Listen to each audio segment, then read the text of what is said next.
प्यारे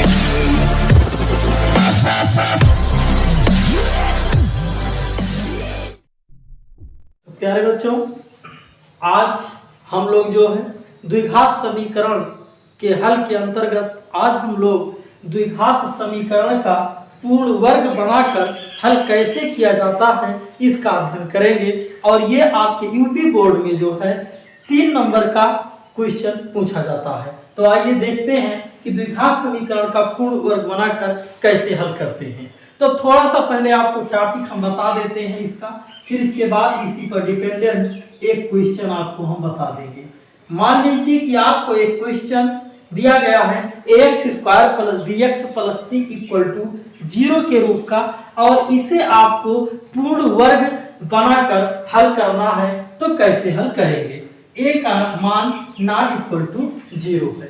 तो सबसे पहला काम जो करेंगे प्यारे बच्चों, पहली शर्त यह है कि x² का गुणांक 1 होना चाहिए। x² का गुणांक 1 होना चाहिए, यानी कि coefficient of x² should be equal to 1। ठीक है, तो x² का गुणांक 1 होना चाहिए।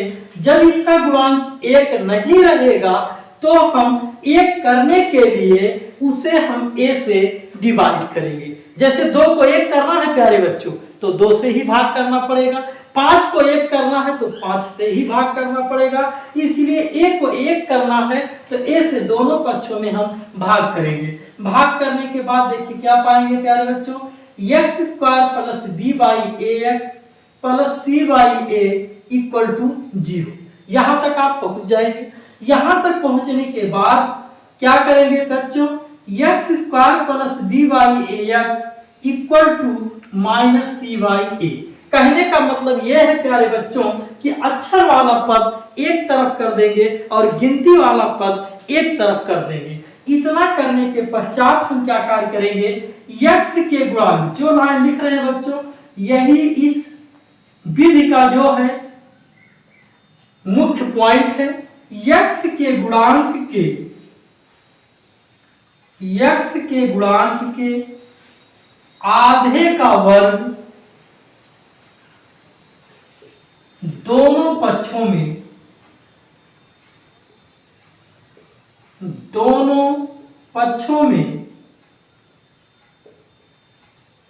जोड़ने पर, ये जो आपका लिखा गया है ये ठीक से याद करना है आपको।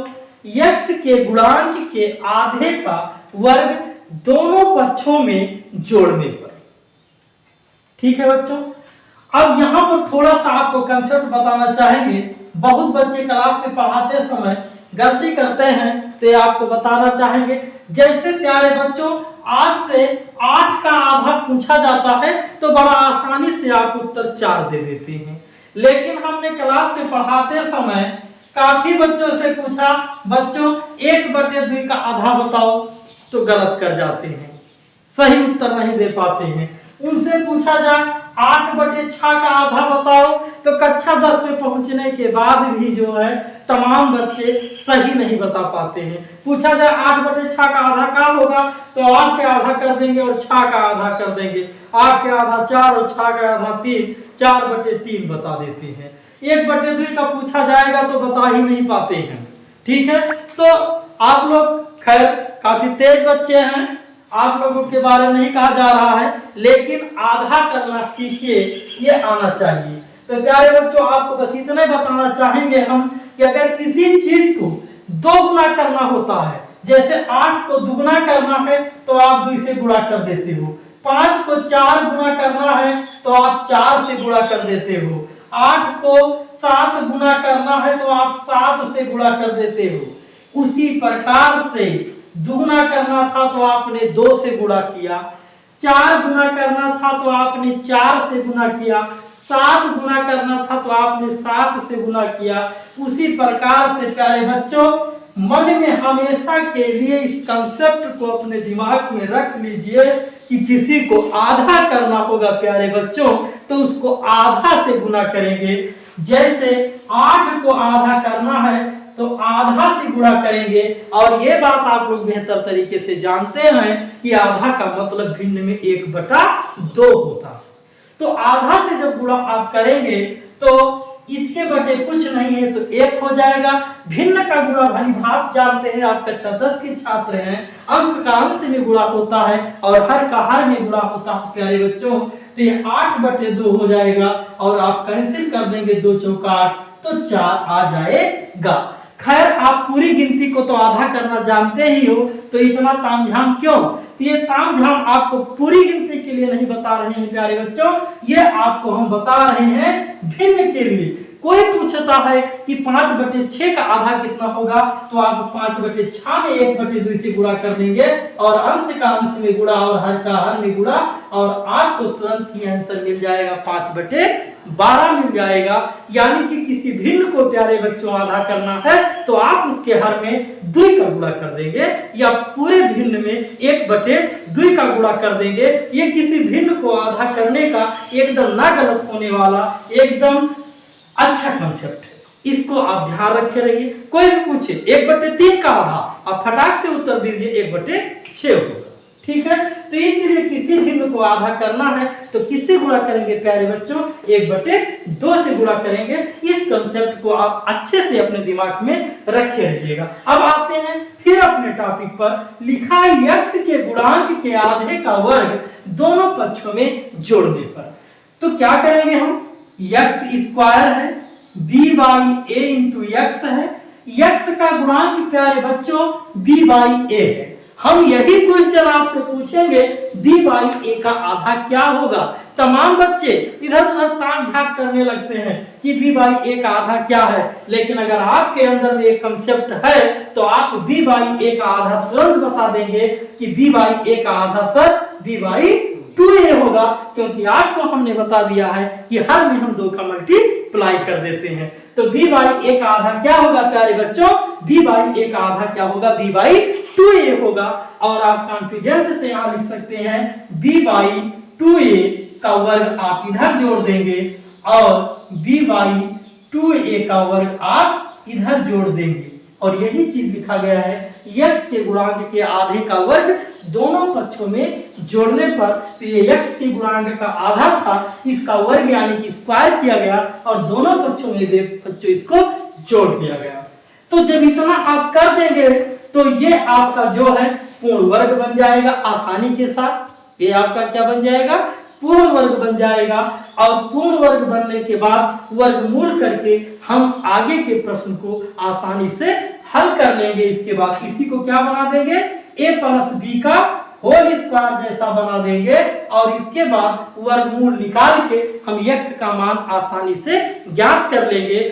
इसको भली भांति समझने के लिए आइए प्यारे बच्चों एक न्यूमेरिकल हल करके तुरंत इस कंसेप्ट को हम जानते हैं कि आखिर कैसे किया जाएगा। तो कुछ बातें आपके दिमाग में आ गई होगी। सबसे पहले x² का गुणांक 1 होना चाहिए।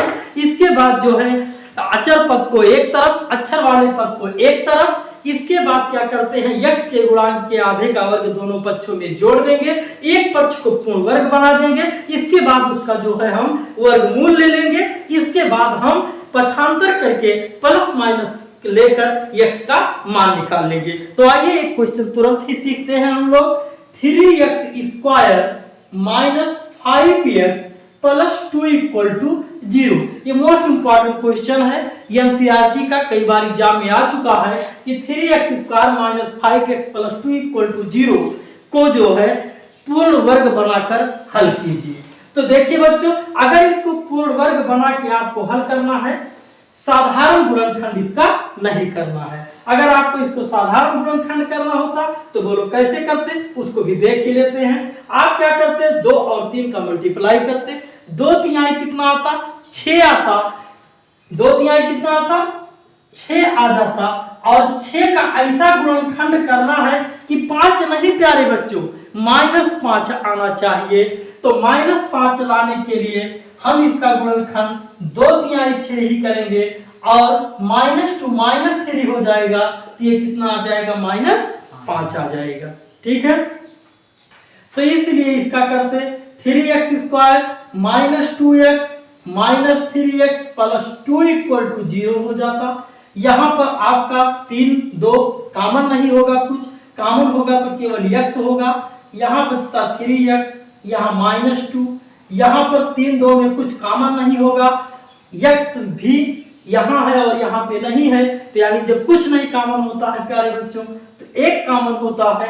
आपने -1 कॉमन ले लिया, -1 कॉमन लेने की वजह से ये माइनस प्लस हो जाएगा और ये प्लस क्या हो जाएगा, माइनस हो जाएगा। 3x - 2 यहाँ भी शोर हो रहा है, 3x - 2 यहाँ पर भी है, तो 3x - 2 आप कॉमन ले लेते तो यहाँ पर x बचता, यहाँ पर 1 बचता, इक्वल टू 0। फिर वही काम, यदि 3x - 2 इक्वल टू 0 होता तो यहाँ से x बराबर 2/3 आ जाता, और यदि जो है x - 1 इक्वल टू 0 होता तो x इक्वल टू 1 आ जाता। लेकिन ये किस विधि द्वारा है, ये पूर्ण वर्ग विधि द्वारा नहीं है, ये आपका मध्य पदों को तोड़कर गुणनखंड विधि द्वारा है। तो इसको इसलिए प्यारे बच्चों बता रहे हैं कि ऐसा नहीं है कि जो इससे लगेगा वो पूर्ण वर्ग से नहीं लगेगा। ये द्विघात समीकरण को हल करने की तमाम विधियों के बारे में हम चर्चा कर रहे हैं, इसी के अंतर्गत ये मध्य पद से हल हुआ है। अब इसी क्वेश्चन को हम पूर्ण वर्ग बनाकर हल करेंगे। आइए देखते हैं कैसे हल करेंगे। तो अभी जो हमने आपको टॉपिक बताया उस टॉपिक के अनुसार इसको हम हल करने चल रहे हैं। ध्यानपूर्वक देखिएगा बच्चों, क्योंकि ये क्वेश्चन यूपी बोर्ड में लगभग हर वर्ष जरूर आता है, इसलिए कंसेप्ट को देखिए ध्यान से। ये क्वेश्चन आपको इसी वीडियो में समझ में आ जाना चाहिए, ये हमारा पूरा प्रयास है। तो देखिए प्यारे बच्चों, पहला नियम आप दिमाग में रख लीजिए कि x² का गुणांक 1 होना चाहिए, और है क्या, x² का गुणांक 3 है, इसलिए हम 3 से क्या करेंगे, दोनों पक्षों को भाग देंगे। क्योंकि किसी गिनती को 1 करने का आइडिया क्या होता है, स्वयं को स्वयं से भाग दो। तो जब हम 3 से प्यारे बच्चों भाग दे देंगे तो यहाँ पर x² -5/3x plus 2/3 equal to 0 हो जाएगा। यहां तक क्लियर होगा प्यारे बच्चों। आपने केवल क्या किया है, इस लाइन में एक एक लाइन समझते चलिए, गारंटी है ये question important question UP board का आपको इसी वीडियो में समझ में आएगा। ध्यानपूर्वक देखते जाइए। आपने इस लाइन में क्या किया है बच्चों, केवल 3 से आपने भाग दिया है। इतना करने के बाद दूसरा स्टेप हमें बताया है प्यारे बच्चों कि आप अक्षर वाले पद को एक तरफ करेंगे और गिनती वाले पद को एक तरफ करेंगे। यानी कि यहाँ x था, इसको रख लिए, यहाँ x था, इसको रख लिए, इसमें कोई अक्षर नहीं था तो इसको हमने क्या कर दिया, इस साइड पे कर दिया। ठीक है, यहां तक आपका क्लियर होने के बाद वही काम x के गुणांक के आधे का वर्ग दोनों पक्षों में जोड़ेंगे और घटाएंगे। अब आपसे पूछा जाए प्यारे बच्चों 5/3 का आधा कितना होगा, तो आप बिना सोचे बता सकते हैं कि 5/3 का आधा कितना होगा बच्चों, 5/6 होगा। बहुत अच्छा, आप बता सकते हैं। तो x² -5/3x, x के गुणांक के आधा, x के गुणांक का आधा हुआ 5/6, इसका वर्ग जो है हम दोनों पक्षों में जोड़ देंगे तो ये आपको प्राप्त हो जाएगा। अब इसको हल कर लीजिए। तो जब इसको हल करेंगे प्यारे बच्चों तो यहां पर भी देखिए बहुत अच्छा कंसेप्ट है, यहां जुड़ेगा ही, यहां माइनस होगा। दिए गए क्वेश्चन में अगर यहाँ माइनस होगा तो a - b का होल स्क्वायर बनेगा, यहाँ पर अगर प्लस होगा तो a + b का होल स्क्वायर बनेगा। तो यहाँ पर प्यारे बच्चों माइनस है, इसलिए x - 5/6 का होल स्क्वायर बनेगा, और इस साइड में -2/3 5/6 का स्क्वायर यानी अंश का स्क्वायर 25 होगा और हर का स्क्वायर कितना होगा, 36 होगा। अब बच्चों के मन में आ सकता है प्रश्न कि कैसे आपने जो है इतने को तुरंत ऐसे लिख दिया। तो आप भी कर सकते हैं बच्चों, जब आप इसका a - b का होल स्क्वायर का फार्मूला जो होता है प्यारे बच्चों वो होता है a² + b² - 2ab। इसी को स्टैंडर्ड फॉर्म में कहीं कहीं a² -2ab + b² भी आपको बुक में लिखा हुआ मिल जाएगा। तो यहाँ पर प्यारे बच्चों a² -2ab + b² के फॉर्म का है। आप देख लीजिए कि आता क्या है, a² यानी कि a के स्थान पे x है, x² हो जाएगा, -2 हुआ, A के स्थान पे x है बच्चों, B के स्थान पे 5/6 है और B के स्थान पे 5/6 है। अब आप देख लीजिए 2 तिहाई 6, x² माइनस x5 या 5x, x5 या 5x कहो या 5/3x प्लस 5/6 का स्क्वायर। बोलो बच्चों, ध्यान से देखिए, यही चीज तो यहाँ पर लिखा गया है, x² माइनस 5/3x प्लस 5/6 का स्क्वायर। इसलिए इसको आप दिमाग में हमेशा के लिए रख लीजिए, जो यहाँ पर लिखा होगा ब्रैकेट के अंदर में वही चीज यहाँ पर इस चिन्ह को उतार के तुरंत आप क्या कर देंगे, होल स्क्वायर कर देंगे। 100% वो आपका सही होगा प्यारे बच्चों। तो इतना करने के बाद इसको हल कर लीजिए। 3 है और 36 है, 3 और 36 भिन्न हल करना आप जानते हैं। एलसीएम इसका कितना आएगा, 36 ही आएगा। और 3 से आप 36 को भाग करेंगे तो 12 आएगा। 12 का 2 में गुणा करेंगे तो 12 दूनी 24 हो जाएगा और प्लस 25 हो जाएगा और 25 में से 24 जाएगा तो 1 आएगा। ये आपको 1/36 मिलेगा। तो आपने क्या पाया बच्चों, x माइनस 5/6 का जो होल स्क्वायर होगा ये 1/36 होगा। अब क्या करेंगे, दोनों पक्षों का वर्गमूल ले लेंगे और चूंकि x भी लिखा है तो ये द्विघात समीकरण होगा और द्विघात समीकरण के 2 मूल होते हैं प्यारे बच्चों। तो 2 मूल में एक मूल आपका प्लस होगा, एक मूल आपका माइनस होगा। तो इस प्रकार से जब हम स्क्वायर लेंगे तो यहाँ आप लिख सकते हैं x minus 5/6 equal two plus minus √1/36, तो आएगा प्लस माइनस 1/6। तो आपको मिल गया प्यारे बच्चों x माइनस 5/6 बराबर प्लस माइनस 1/6। यहां तक पहुंचने के बाद हम क्या करेंगे, एक बार लिखेंगे पॉजिटिव लेने पर, यानी कि आप लिख सकते हैं चाहे तो धनात्मक लेने पर, चाहे प्लस लिखकर भी लिख दिया जाता है। तो शॉर्ट फॉर्म होता है प्यारे बच्चों पॉजिटिव का। तो आपको मिल जाएगा x माइनस 5/6 इक्वल टू 1/6 हो जाएगा।